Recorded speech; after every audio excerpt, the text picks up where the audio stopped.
Donc ce sont les larves des mouches soldat noir que nous vendons aux éleveurs. Sinon la mouche elle-même, elle reste dans la cage des mouches et juste pour prendre ses œufs et nous faire des bébés larves de mouche soldat noir.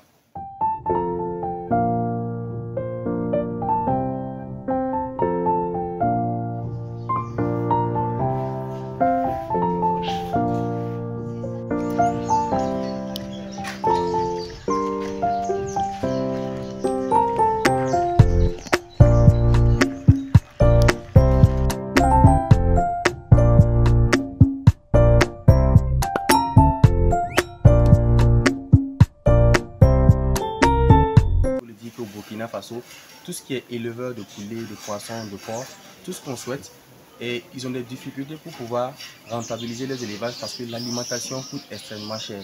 Et aujourd'hui, élever des mousses soldats noirs permet de produire en quantité suffisante des larves de mousses soldats noirs qui sont riches en protéines, qui est excellent pour nourrir, engraisser de façon efficace les poulets, les poissons et les porcs. Donc voilà un peu ce que nous faisons en recyclant des déchets organiques, puisque nous récupérons tout ce qui est déchets organiques dans les ménages, dans les yards, dans les restaurants et surtout les pêtes post-récolte des femmes qui font la maraîchage. Nous prenons tous ces restes de légumes là qui sont pourris et nous allons engraisser ces larves là au bout de 5 jours. Et au bout de 5 jours, on a une source de protéines pour nourrir les poulets et les poissons. Et aussi on a du compost qui est pour l'amendement des champs qui est d'excellente qualité.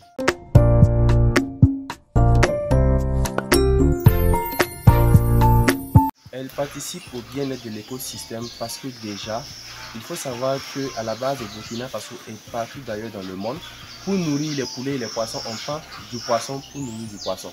C'est-à-dire qu'on part dans les barrages, on pêche du poisson qu'on va faire sécher, on va torréfier, on va faire ça en poudre pour nourrir du poisson. Vous voyez que ça fait un déséquilibre de l'écosystème en fait. On ne peut pas prendre des poissons en captivité pour vivre dans les barrages pour nourrir des poissons en captivité. Et aussi par ailleurs, on prend du soja pour nourrir du poisson et du poulet. Ça veut dire qu'on va aller faire déforestation, on va aller prendre des pesticides. Comparativement à ces larves de mouches soldats noirs là, on va recycler tout ce qui est gaspillage alimentaire. Et en même temps, on a du compost qui repart encore dans les sols en fait. C'est ce qu'on appelle l'économie circulaire. Et c'est dans ce contexte-là qu'on doit tous aller pour avoir des activités écologiques mais surtout très durables.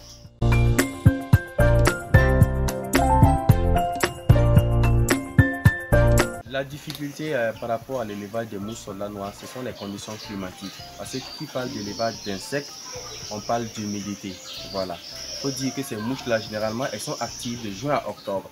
C'est-à-dire pendant ces périodes de pluie-là, c'est plus facile d'élever ces mouches-là en fait. Mais outrepasser ça, ça devient plus difficile d'élever ces mouches-là parce que les conditions ne sont plus adéquates en fait. Parce qu'au Burkina, quand il y a l'harmattan qui est là, il y a une faible humidité. Donc ça devient difficile en fait d'élever ces mouches-là. Donc, c'est pourquoi on a proposé un système sous serre, là où on crée les conditions adéquates pendant les périodes difficiles là, pour pouvoir faire un élevage durant toute l'année. Donc, la contrainte ici, c'est d'avoir une formation de qualité, savoir les besoins majeurs et avoir une installation vraiment adéquate pour avoir une production continue durant toute l'année.